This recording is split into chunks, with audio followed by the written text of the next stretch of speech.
스스로 지혜롭게 여기지 말지어다 라는 제목으로 주의 말씀을 증거하겠습니다. 성경에서 솔로몬이 기록한 책이 모두 3권입니다. 전도서, 잠언, 아가 이렇게 3권입니다. 솔로몬이 청년 때 지은 책이 아가라면 솔로몬이 노년 때 지은 책은 전도서입니다. 잠언은 솔로몬이 중년의 시절에 지은 책입니다. 여러분이 지금 노년이라면 여러분만의 전도서를 써보시는 것은 어떨까요? 여러분이 지금 중년이라면 여러분만의 잠언을 써보시는 것은 어떨까요?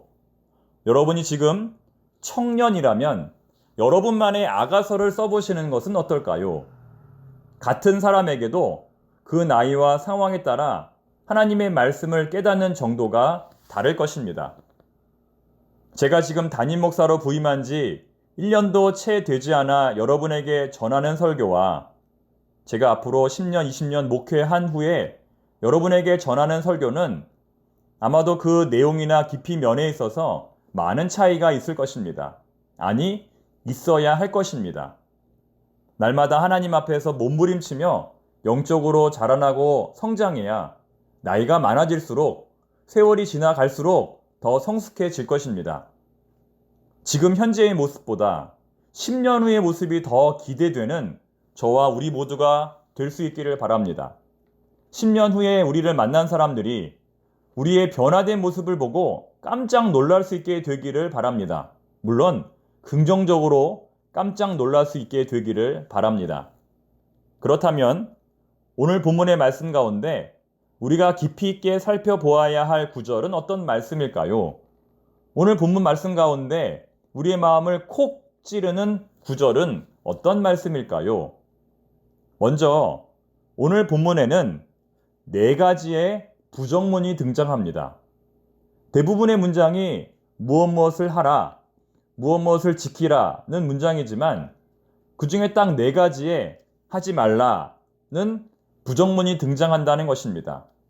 제일 먼저는 본문 1절에 나오는 나의 법을 잊어버리지 말라와 3절에 나오는 인자와 진리가 내게서 떠나지 말게 하라입니다. 둘 다 같은 의미입니다. 중요한 것은 절대로 잊어버려서는 안 된다는 의미입니다. 여러분, 기억력이 좋으십니까? 암기력이 뛰어나십니까? 사람의 이름, 장소의 이름이 생각나지 않아 당황하신 적은 없습니까? 1절부터 4절까지 다 외우시는 찬송가는 몇 곡이나 되십니까? 핸드폰 번호는 얼마나 많이 기억하고 계십니까? 우리 인간은 망각의 동물입니다. 방금 들은 말도 돌아서면 잊어버립니다. 가수들의 경우 노래를 잘 부르는 것도 어렵지만 가사를 외우는 것은 더 어려운 일이라고 합니다. 배우들도 마찬가지입니다. 자연스럽게 연기하는 것도 어렵겠지만 그것보다 더 어려운 것은 대사를 외우는 것이라고 합니다. 그런데 동물들은 더 심각합니다. 금붕어는 3초 내외로 기억력이 유지됩니다. 이는 인간의 기억력이 20초보다 훨씬 더 짧은 것입니다. 금붕어가 작은 어항에서 살 수 있는 것은 이처럼 기억력이 전혀 없기 때문이라고 합니다. 다람쥐의 건망증은 더 심각합니다. 도토리를 땅에 묻고는 곧바로 잊어버리기 때문입니다. 덕분에 싹이 나서 상수리 나무 숲을 이룬다고 합니다. 즉, 잊지 못해서 힘들 때도 있지만 잊어버림으로 득이 되는 일들도 있다는 것입니다. 마찬가지로 우리가 살아가면서 꼭 기억해야 할 것도 많지만 잊어버려야 할 것도 너무나 많습니다. 연필에 지우개가 달려있는 것은 잘못 썼을 때 지우기 위함입니다. 지우개가 있다는 것은 우리가 완벽한 존재가 아니라 실수하는 존재라는 것입니다. 잘못 쓴 것은 지우개로 지우듯이 우리의 삶에서 잘못된 것들은 지우고 잊어야 합니다. 한 번에 명필이 나올 수 없고 한 번에 명작이 나올 수 없습니다. 명작과 명필이 나오려면 수많은 실수의 과정이 있어야만 합니다. 한 번에 홈런 치는 타자가 없고 한 번에 골을 넣는 선수가 없습니다. 그러므로 우리 인생에는 기억해야 할 것보다 잊어버려야 할 것이 훨씬 더 많습니다. 하지만 반대로 절대로 잊지 말아야 할 것들도 있습니다. 무엇일까요?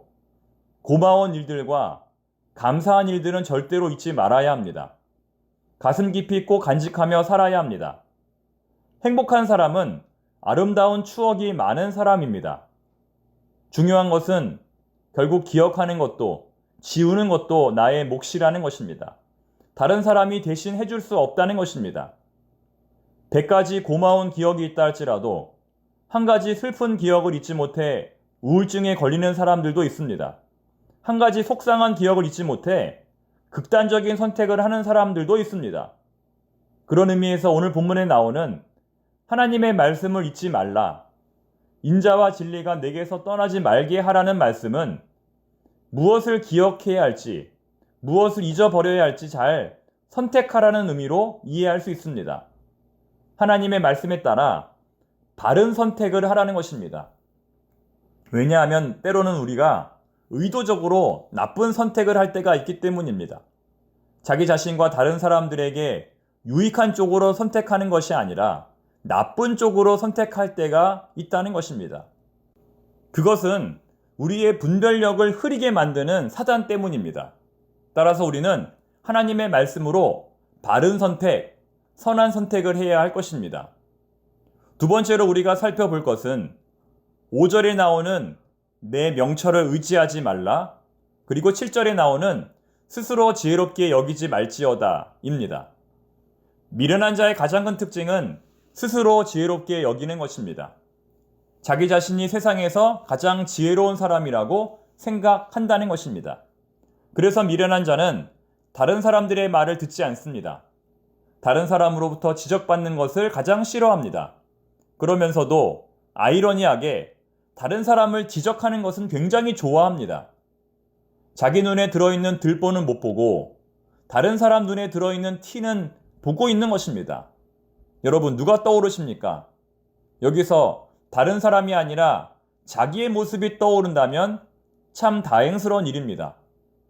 어느 누구에게도 충고받기를 싫어하고 어느 누구로부터도 지적받는 것을 싫어하는 나의 모습이 떠오른다면 참 다행스러운 일입니다. 세상에서 가장 어려운 것은 자기 자신을 돌아보는 것이고 세상에서 가장 쉬운 것은 다른 사람을 판단하는 것이다 라는 말처럼 우리는 자기 자신을 돌아보는 것을 가장 중요하게 여겨야 합니다. 솔직히 말해 다른 사람이 똑바로 걷든 갈지자로 걷든 무슨 상관이 있습니까? 남이사 그렇게 살든지 말든지 무슨 상관이 있습니까? 예전에 신방 갔던 어느 가정의 가훈이 지금도 생각이 납니다. 너나 잘하세요. 너나 잘하세요. 자녀를 3명 키우는 가정의 가훈이었는데 형제들끼리 남매들끼리 너무 다투고 싸우다 보니 부모님께서 그런 가훈을 써놓은 것입니다. 다른 사람의 일에 신경 끄고 너 할 일이나 잘하라. 하나님께서 우리를 보실 때 혹시 그렇지 않겠습니까? 제발 다른 사람 비판하는 것은 그만두고 너나 잘하라 라고 말씀하시지 않겠습니까? 변은 익을수록 고개를 숙입니다. 학교에서 가장 가르치기 힘든 사람이 1학년 신입생이라고 합니다. 자기 주관과 고집으로 다른 사람의 의견을 받아들이려고 하지 않기 때문입니다. 우리 청파동교회 모든 교우들은 유치원 어린이에게도 배울 점을 찾을 수 있는 항상 겸손하고 지혜로운 사람들이 되시기를 바랍니다. 기도하겠습니다. 하나님 아버지, 긴 연휴를 보내고 10월 4일 수요일 새로운 날을 맞이했습니다. 후유증이 없도록 저희의 몸과 마음에 새 힘을 부어 주시옵소서. 다시 일상으로 돌아가게 하시고 주어진 일에 최선을 다하게 하옵소서. 휴일보다 일상에서 더 큰 만족과 기쁨을 얻게 하옵소서. 늘 배우려는 자세를 갖게 하옵소서. 겸손한 하루가 되게 하옵소서. 예수님의 이름으로 기도드립니다. 아멘.